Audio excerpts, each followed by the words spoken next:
Yeah, my name is Mark Anderson. Most athletes know me by as Coach A. I've been a coach for over 25 years. Coach high school, varsity football and basketball in the surrounding area, particularly the Wheaton North High School and Nicholas Central High School. I no longer coach actively as far as on the sidelines anymore, but I am now in the office helping athletes overcome barriers, but also around the country. I get a chance to talk to kids in various states on mental performance issues as well as leadership issues. Here are the objectives I want you guys to take away for today. Okay, one is to have a deeper understanding and awareness that athletes do with mental health challenges as well. Okay. Two is to raise your understanding of the importance of mental health in sports. Three, discuss prevention efforts to help you normalize and destigmatize helping seeking mental health concerns. One of the biggest things you're going to hear is that a lot of athletes, because of that disability, don't seek out help because they feel they can do it by themselves.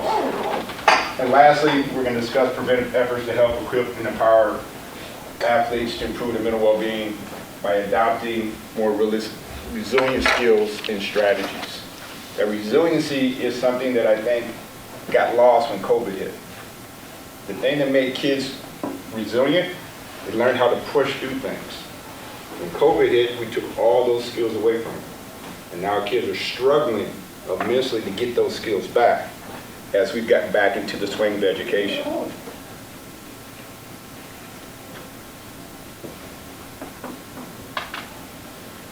In our culture today, there's a high pressure to excel, be it in the academic world, the athletic world, or just in the performance aspect of reaching optimal performance. Why is that? Why is there so much pressure? Well, we've been driven to have excellence in everything we touch. Well, guess what? The pursuit of excellence doesn't guarantee the pursuit of happiness. We got a lot of kids who are perfectionistic that are striving for perfection, and they keep falling short. All that does is create more emotional distress that we now see in schools, we see on jobs, we see trying to get into college, and our kids are struggling on all fronts. So today, we want to make sure you understand that without that struggle, they can't succeed to that next level. Which means they're going to stay with you a lot longer than you want them to at home. Okay, and that's no joke. I mean, right now I have a lot of kids who are 25, 26, they're staying home because they don't have the skills to be independent. It's not that they're not smart enough, it's that those skills have prevented them to really emerge from independence, from dependence. So we want to make sure we give them those skills so they can help not only take care of themselves, but also be productive citizens in life. Do you recognize anybody on that screen? What do you think they all have in common? They all have mental health issues. These are the elite of the elite. Michael Phelps, the most decorated Olympic swimmer of our time, 28 gold medals. Michelle Oshami, gymnastics, UCLA, 6-time All-American. Serena Williams, 23 Grand Slam championships. And then Mr. Love, Kevin Love, he's an Olympic a world champion with the Cleveland Cavaliers. These are one of the few athletes that have now spoken out about their mental health challenges.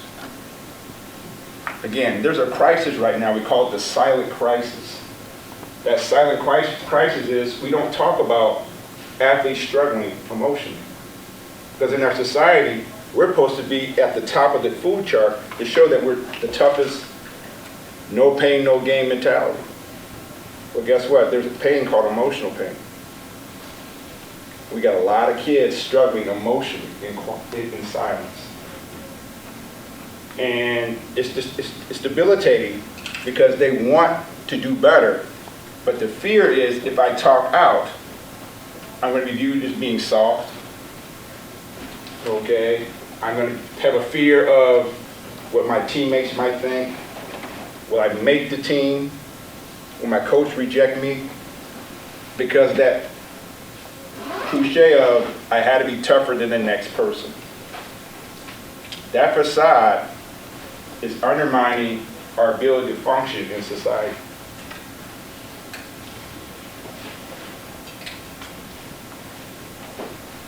Why does mental health matter?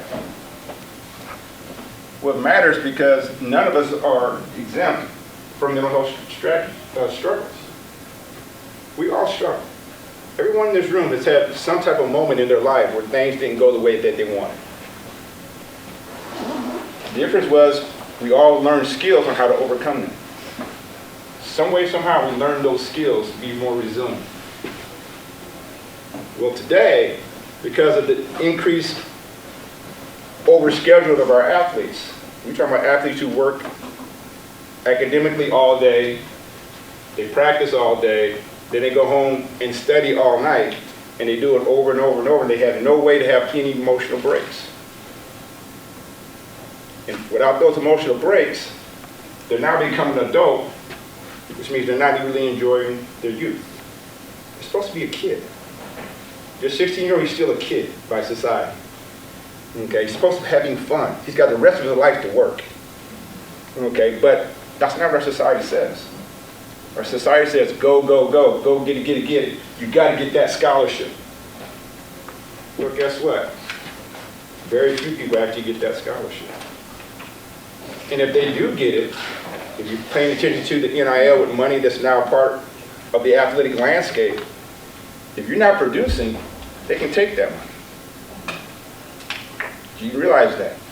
It's a production business.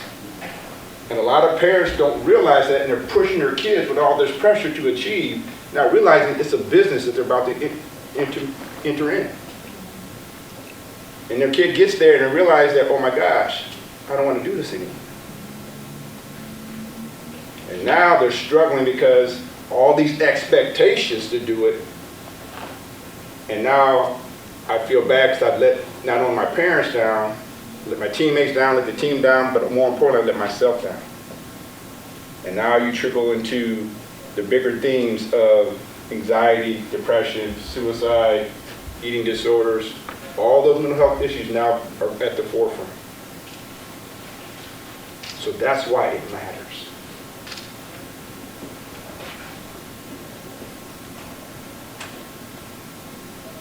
What we're seeing right now is this unbelievable explosion, both from the high school standpoint and the college standpoint, of mental health issues with our athletes. Anxiety is probably the biggest issue that our athletes are struggling with, about 35%. Depression, right behind it, about 30%. Those are the two biggest issues our kids are struggling with. When you look at comparing athletes versus non-athletes, the numbers are about the same. The difference is the non-athlete will go out and seek help, where the athlete may resist that help for the fear it makes them look weak.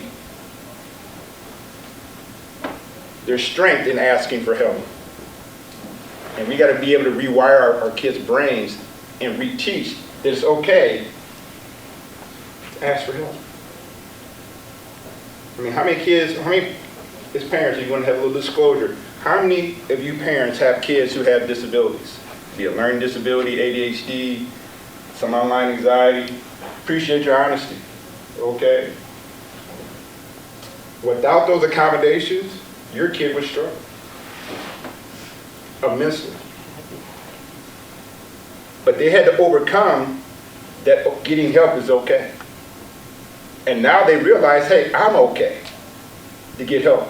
Because I'm okay, I want to now be the best version of myself. We got to give and teach that permission.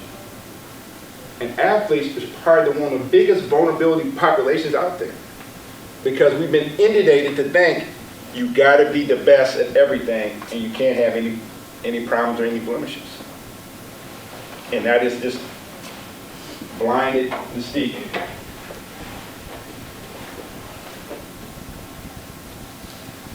This is something I want you all to leave with, and this is a general rule of thumb. Everybody you meet is fighting a battle you know nothing about. Everybody you meet is fighting the battles you know nothing about. So that kid who's that star on your kid's team, or the kid who's that star in your kid's school, they're going through something. It's not written on their chest, it's not written on their forehead, but we're all carrying something. We have to create an avenue for kids to be able to share what they're going through without any stigma or judgment that, hey, it's okay not to feel okay. It's okay not to feel okay. When you look at anxiety, the big thing about anxiety, the punchline we all teach about anxiety, you got to learn how to be comfortably uncomfortable. How many people have heard that phrase? You got to learn how to be comfortably uncomfortable. Yeah. It's okay to be uncomfortable. That's how you grow. Failure is a good thing. I teach all my athletes, failure is your best friend. How does your best friend treat you? They support you. Well, failure is going to support you. It's going to teach you to be able to learn and grow from where you miscued so that you can do it differently. As a social worker, we learn that you do something over and over expecting a different outcome. What do they call that? Insanity. Insanity. None of our kids are insane. They're just struggling emotionally to cope with everyday pressures because they think they're supposed to be able to get it and figure things out. And we all don't have all the answers. We got a lot of bright people in this room, but we all don't know the answers. We got to lean on each other. And as coaches, athletes, lay people, it's the village that helps kids grow. And as a parent, you're all part of that village. But you got to do your job as a parent.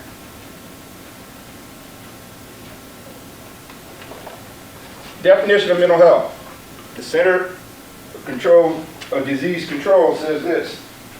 Whoops.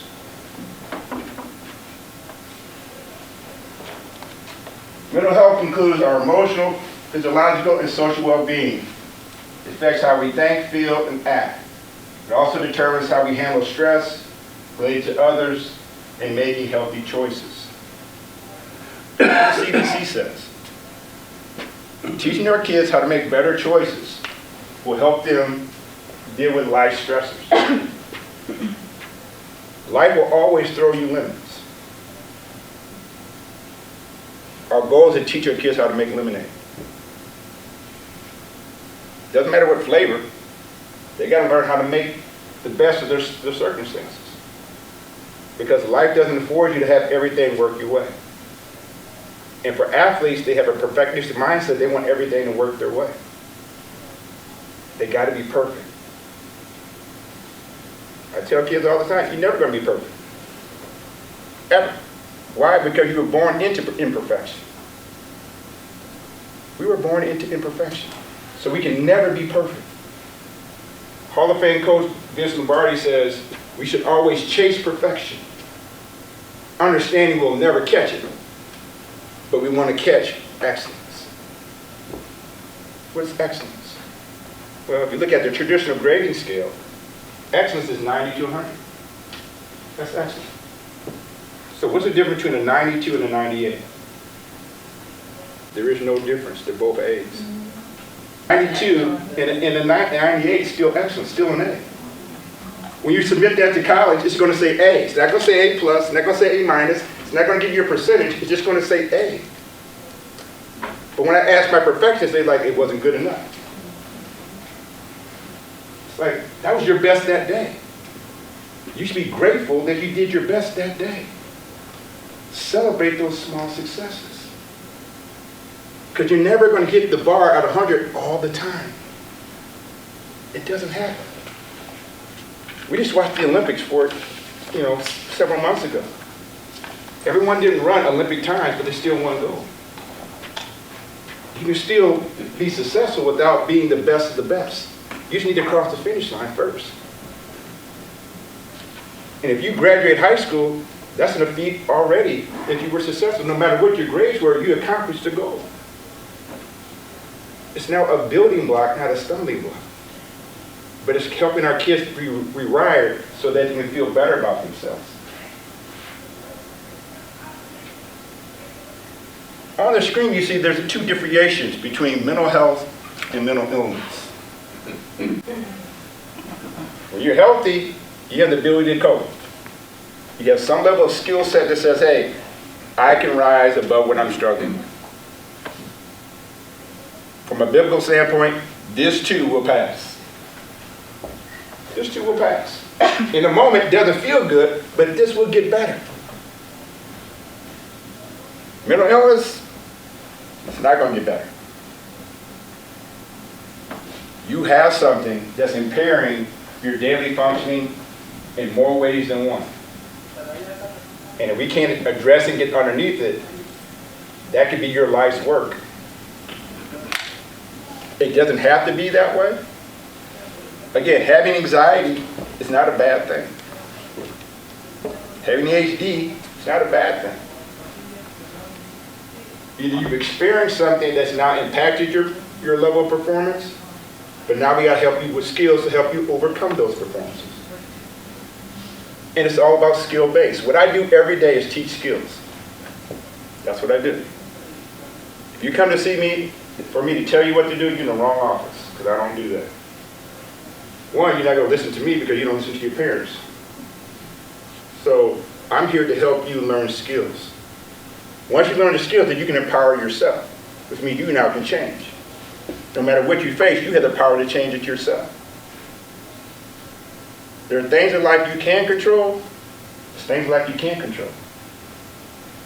You got to teach kids on controlling the controllables and let go of the rest of the stuff, because it's just fluff. But what our kids do, they focus on the stuff they can't control, and that's the stuff that drives them emotionally mad.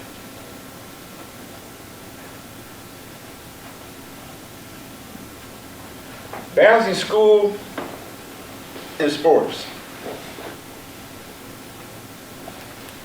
As an athlete, we were taught to be a student athlete.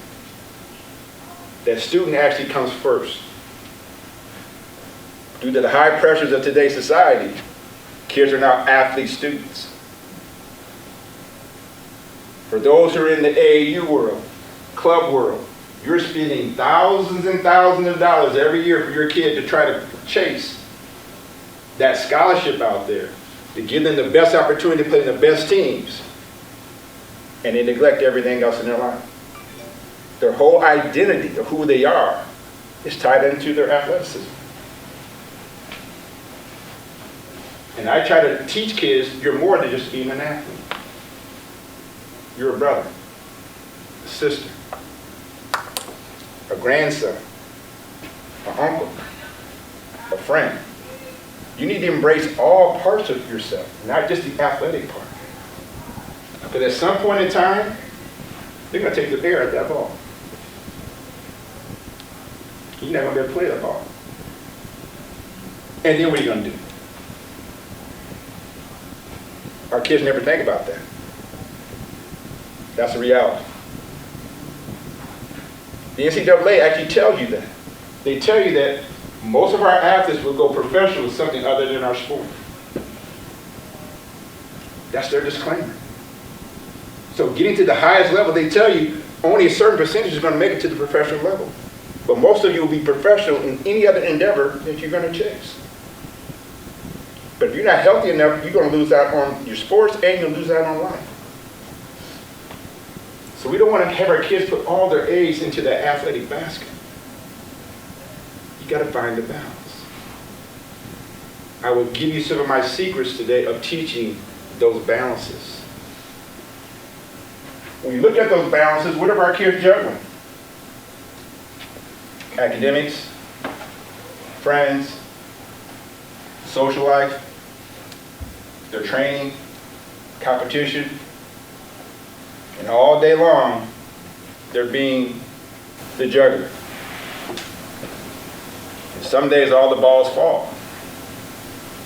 And some days they just throw down some balls and just juggle the two that are most important. They got to be able to navigate everything that they have in their arsenal.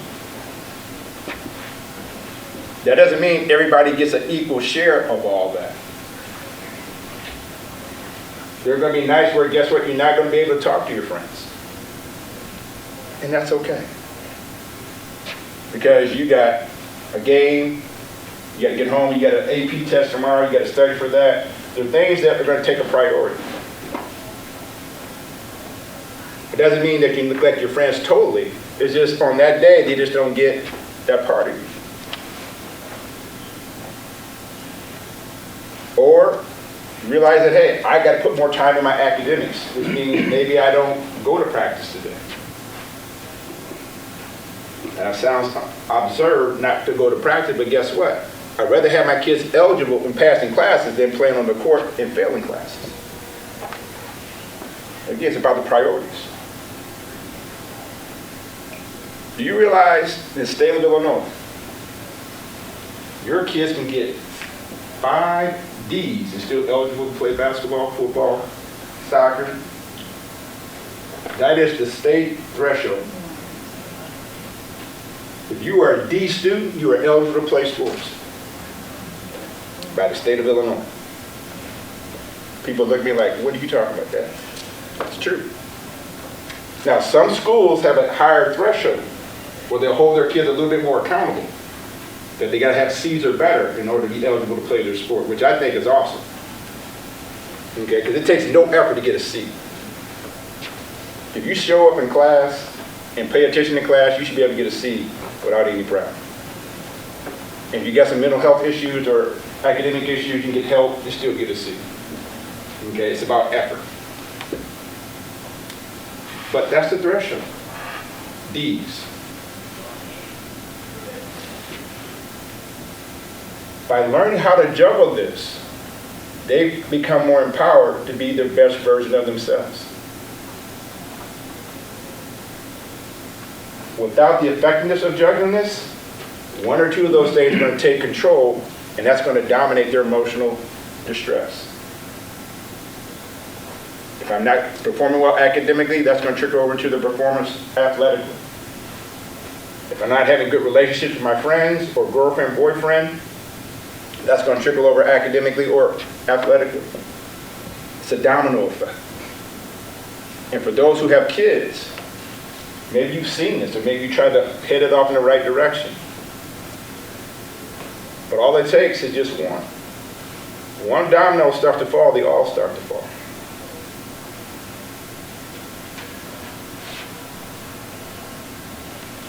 What are the benefits of participating in sports? Well, guess what? There's a lot of things that's going to help your kids emotionally by participating in sports. 1, exercise. One thing our kids didn't get during COVID, they didn't exercise. Laid around, got fat and dumb, and played on our phones. Okay? And some are still fat and dumb and still playing on their phones. 2, it helps you with your regulation of getting better sleep. Most of our kids don't sleep effectively, which is a strong indicator of their performance academically, athletically, social, emotionally failing. They feel better about themselves when they participate in sports. That activity. Again, I have some parents that says, I don't care what you do, but you're going to go in some activity until you're 16. Because at 16, then go work. This is another activity. Okay? But they want to keep their structure because they recognize that's going to keep them healthy. Coming home, being on your phone all day, that's unhealthy. It's unhealthy.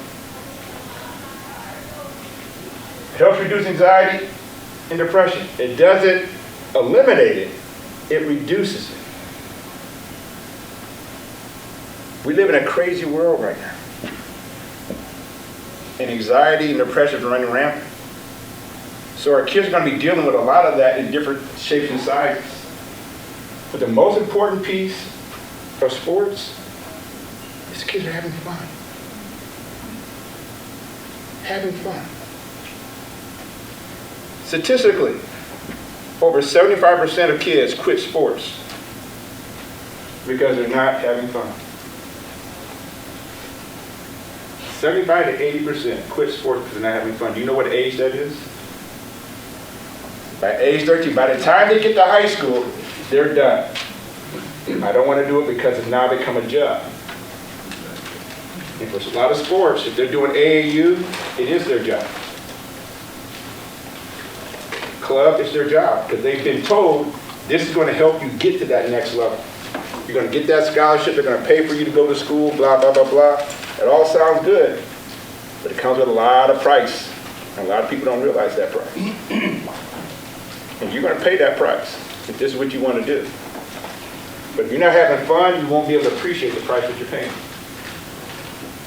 Being a college athlete, it wasn't fun all the time. It wasn't fun. It was hard work. Because I wasn't the elite of the elite like I was in high school. I'm now among the elite. And guess what? When I was in high school, I was 5'11". I was tiny, 165 pounds. And now I'm a college athlete, and everybody, my teammates are 6'7", 6'8", 6'9", weighing 200, 215, 220, and I'm this little peeny kid. Guess what? You talk about stress. The stress, I had a lot of it. But I was a competitor, so I learned how to compete. And then I was blessed that I grew 4 inches my sophomore year. The playing ground level. Okay. I didn't have control of that though, but I appreciated those 4 inches. My point is, there is more than people realize that goes on to be a collegiate athlete, or just to be an athlete. And for kids who want to get to that next level, there are different prices they got to be able to understand. And if they don't take care of themselves, they're going to pay a bigger price as far as their mental health. What I tell all my athletes, your wealth is your health. Your wealth is your health. If you take care of your mental health, you're rich beyond measure. You're rich beyond measure. That's something no one can take from you. They may not play you, they may not start you, but they can't take away how you feel about yourself. You own that. We have to empower our kids.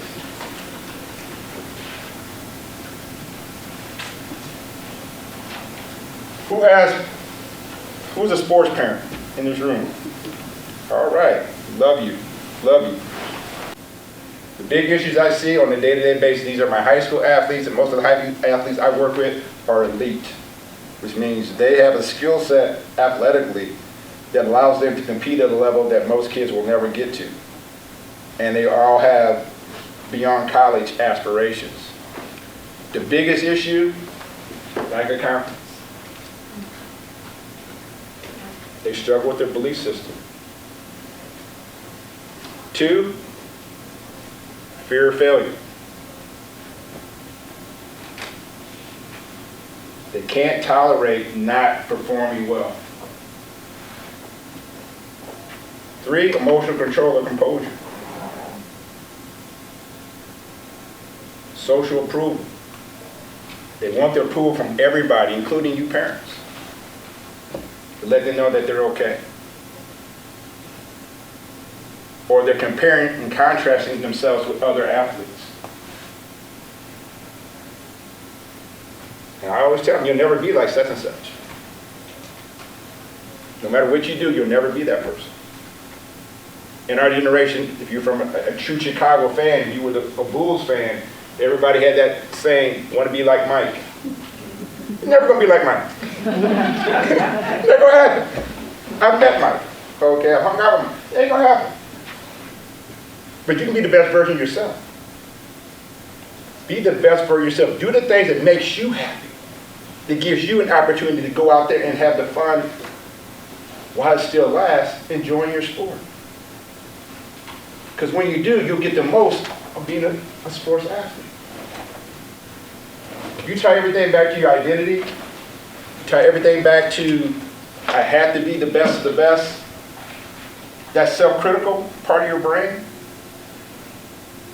negative Nelly, she's going to tell you, or he's going to tell you, guess what? You're never going to be amount to anything. All of a sudden now, you start to believe that. And once you believe it, it's a wrap. It's a wrap. So I constantly challenge them all the time with their belief system. Who do you say you are today? And do you believe that? Because if you believe it, you can achieve it. It doesn't guarantee it's going to be what you want. Okay? Like in track, gymnastics, swimming, everything is based on performance as far as a score, this or time. You're not always going to get personal best or PR. You're not. But it doesn't mean that you didn't do your best. It doesn't mean you didn't do your best. But again, it's reteaching that concept. The best was that I leave everything out there on the floor or on the field. If I did, then I should feel good about myself. No matter the outcome, I should feel good about myself. Our kids, no. I didn't do enough. I didn't do enough. I didn't do this. I didn't do this. I didn't. Now they are what I call have mental handcuffs on. They mentally are prisoners in their own mind. See, I'm old. There was an old TV show when I grew up called Andy Griffith. Anybody remember Andy Griffith? There was a drunk called Otis. And Otis would come in every weekend and get tanked up. And he'd go in, unlock the door, go in there, slam the door, lock himself back in and go to sleep. And when he's all sober again, he'd unlock the door and he would free himself. Well, our kids don't know who Otis is, okay? But the concept is freeing your mind so your performance can follow. Don't be a prisoner in your own mind. Having that negative thinking, the don'ts, the have-tos, the shoulds, all those things are making you a prisoner. For all those who've ever taken psychology, there are two parts of your brain that we're taught, basically. There's the conscious part of your brain, and there's the subconscious. The conscious is your thinker. It's the thinking mechanism. You're thinking all day long, how do I improve this, think. Okay, like Winnie the Pooh, think, right? The subconscious is where you trust yourself. You trust your training and you let yourself love. Did you know our subconscious doesn't recognize words like don't, should, have to, and must? It doesn't recognize those words. So as a golfer, if they're a novice, when they approach a water hole, what do you think their first thought is? Don't get in the water. Well, I just told you the subconscious discounts the word don't, so what is it left with? And what do you think they do? They get in the water. Okay? So I had to teach kids how to change their narrative. That they can't use the word don't, they can't use the word can't use the word try in my office. It's not allowed. Those words are not prohibited because they're self-defeating words. I mean, how many times have your kids told you, I can't do it, I can't do it, I can't do it? Well, guess what? You're right. If that's what you believe, you'll never be able to do it because you've already believed in your mind you can't. You got to shift their narrative to I can and that I will.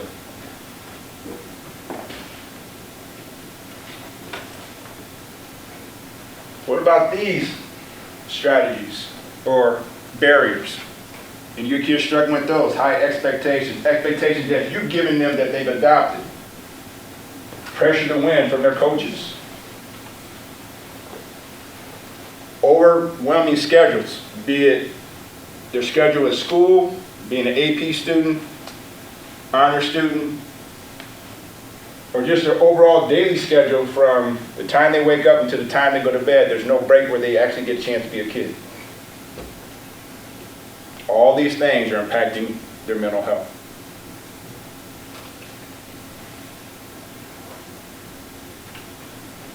Good news.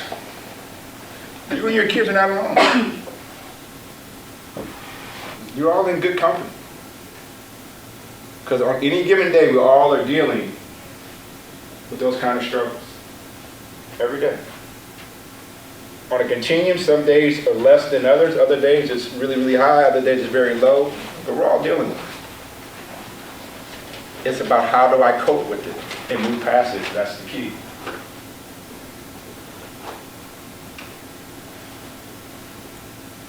Barriers of seeking help. We've already talked about the biggest barrier, the stigma of, I don't have any problems. I don't need help. I can do it myself. If you can do it yourself, we wouldn't be having this conversation. If you can do it yourself, we wouldn't be having this conversation.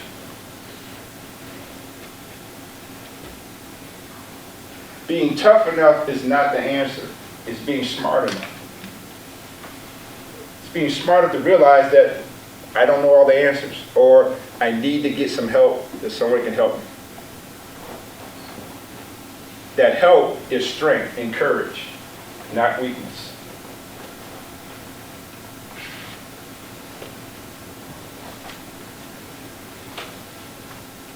You've already heard the stigma that we got right now in our society.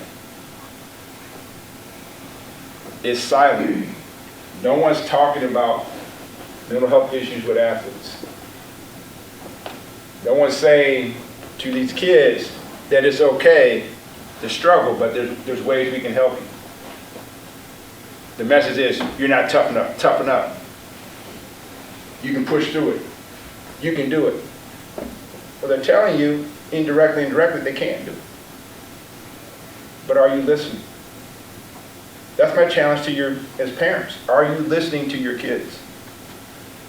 I'm going to give you some signs momentarily to be able to recognize that these are the signs that tells you your kid is on that emotional downward spiral.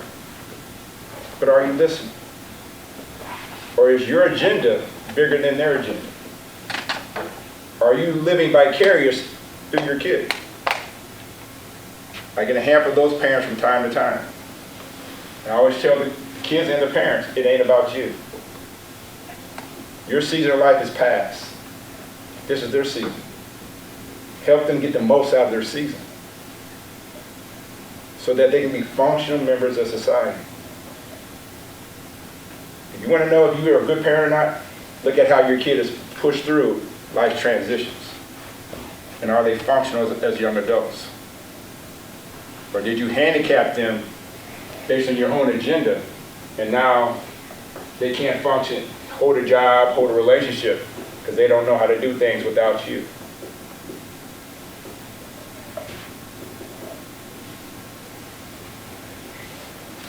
Here are some clear signs that their mental health is declining.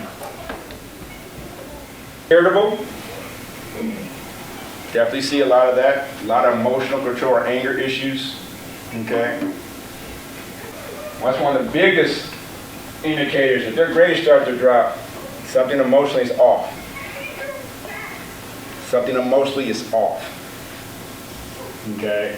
Especially if they've been a good student all along, and all of a sudden you start to see this dip, or teachers who you never thought would be contacting you are now contacting you. Little things that they're seeing that says, hey, Houston, there's a problem. Houston, there's a problem. For the athletes I see, the biggest indicator that I see with their mental health, they don't sleep.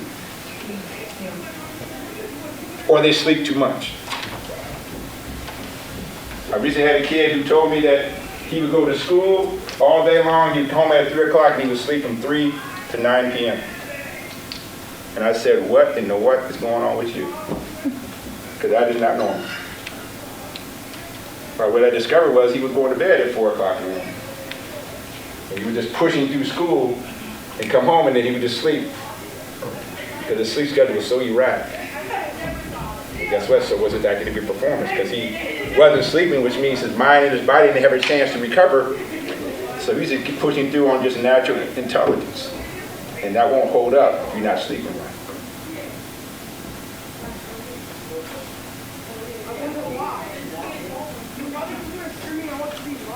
And then these things compound their mental health.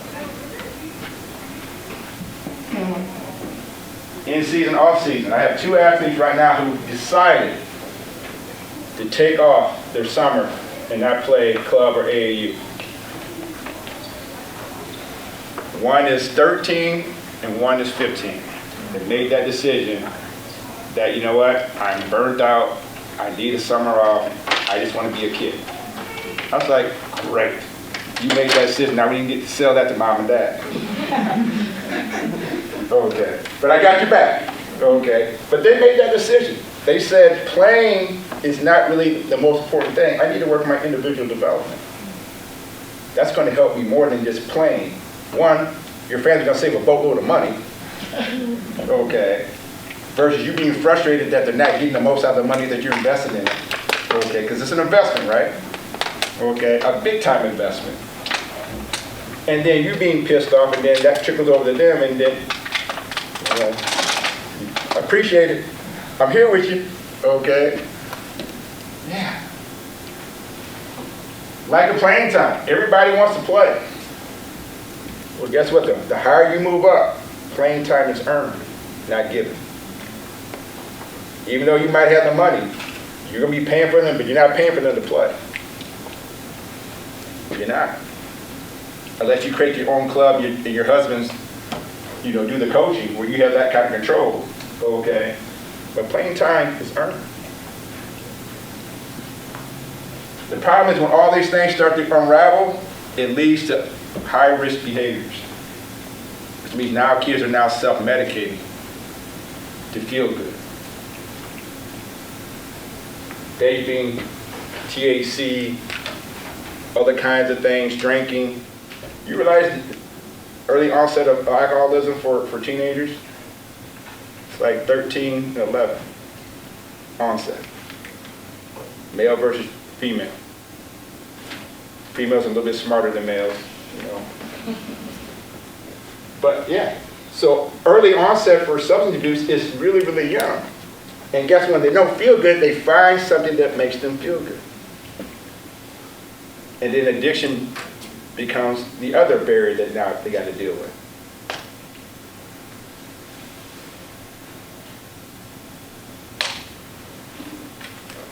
The end result, this is what you're going to see if you don't catch those signs earlier. They're not going to eat right, they're not going to sleep right, they're not going to think right. Their emotions are all over the place, and now you want them to move out and live with your mother because you can't live with them anymore. Again, I'm not saying something that I heard, I'm saying something I know. Okay? These are the things that impact that emotional distress. If we can be ahead of that, we can help them overcome those challenges.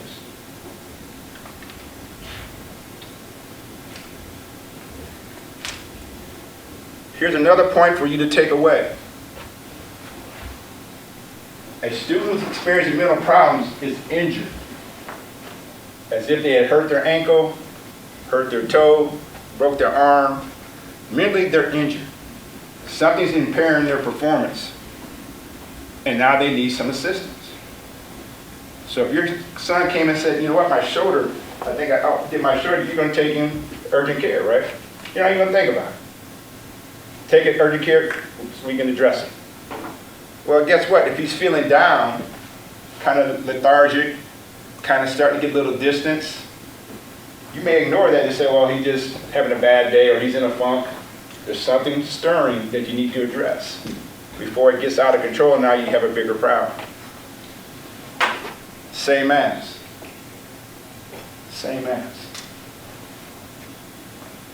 Treat it as if it was a true physical issue. Because see, if it was a physical issue, an athlete will not ever hesitate to go see an assistant or trainer to get that addressed. Why? Because they want to get back on the field. But mentally or emotionally, they refrain from going to see people that can help them because they figure they can do it by themselves. Because the social ramification is, I'm going to be viewed as being different. And nobody wants to be viewed as being different. Especially being viewed as being less than or less capable.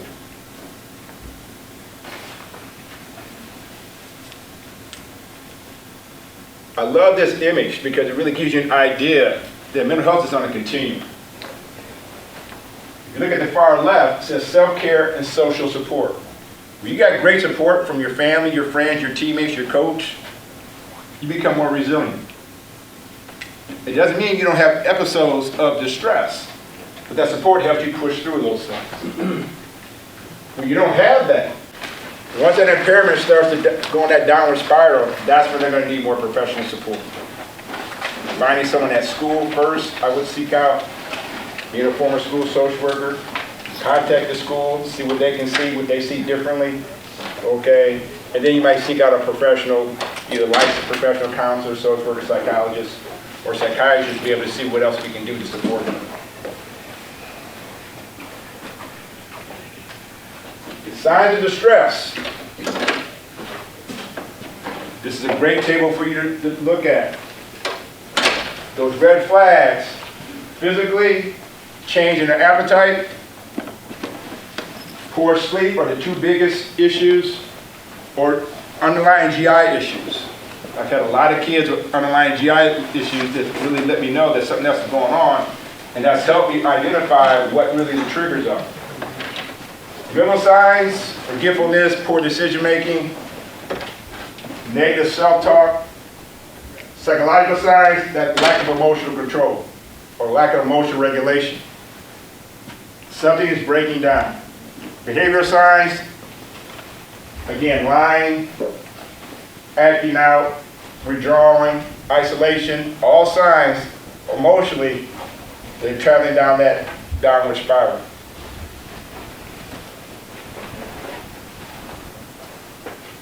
Other red flags. That mental confusion really stands out. Trouble concentrating, that negative self-talk, all or nothing thinking.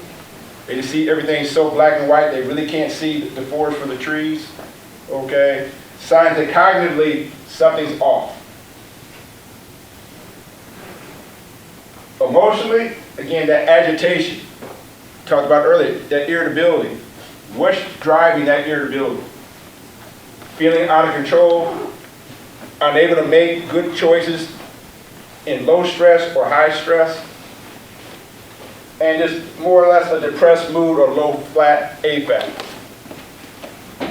Behavior signs, one, decrease in performance. If the performance starts to decline, there's something else going on underneath that that's contributing to performance decline. Academics, another red flag. Isolating from you, isolating from their friends. They no longer want to hang out with their friends. They already don't want to talk to you as it is, but they get even more separate from you. Red flags you need to be aware of, there's something else going on. And you got to be able to seek out somebody to be able to help you figure out what that is. Physical and medical, we just talked about that. Those GI issues, change in weight, along those lines. The most important thing is you can manage your mental health. It's in your control. But it takes a team. You, your coaches, parents, siblings, friends, if everybody works together, you can help them push through whatever that struggle is. Because now they realize, I'm not alone, but I got people who got my back.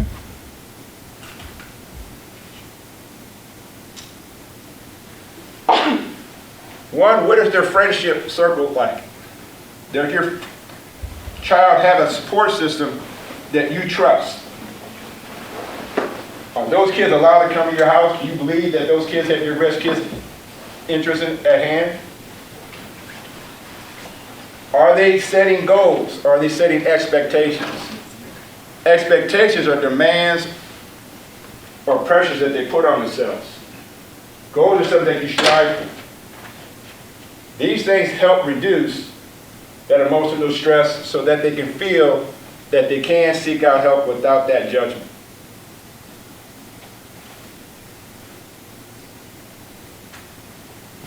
Self-care. Here's my secret formula for self-care. Your kid has to sleep right, eat right, hydrate, and take recovery days. That's what I call the secret sauce. If they're not sleeping right, not eating right, not hydrating, no matter what they do, their performance is going to decline.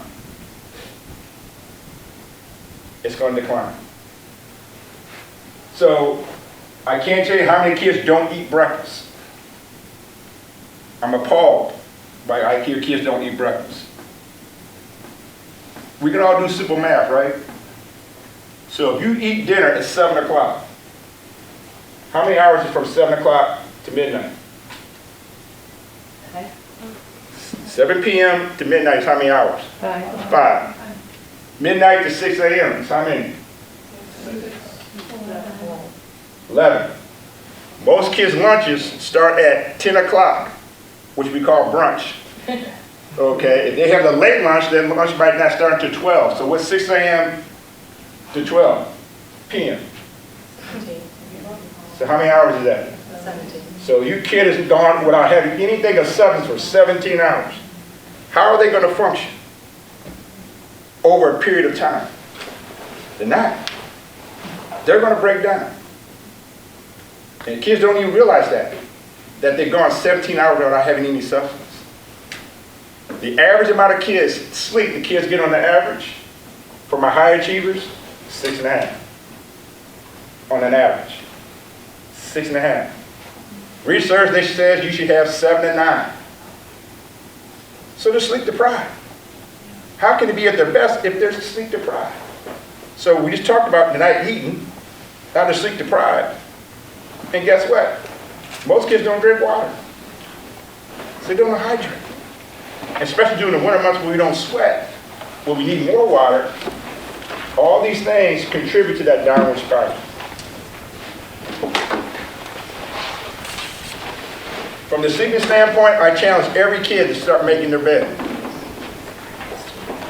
Making your bed is the first accomplishment you have to start your day of success. I call it the 21-day challenge. If they can make their bed for 21 days, they develop a new habit. And that habit will take them beyond a lot of things in life. Because it's all about building success.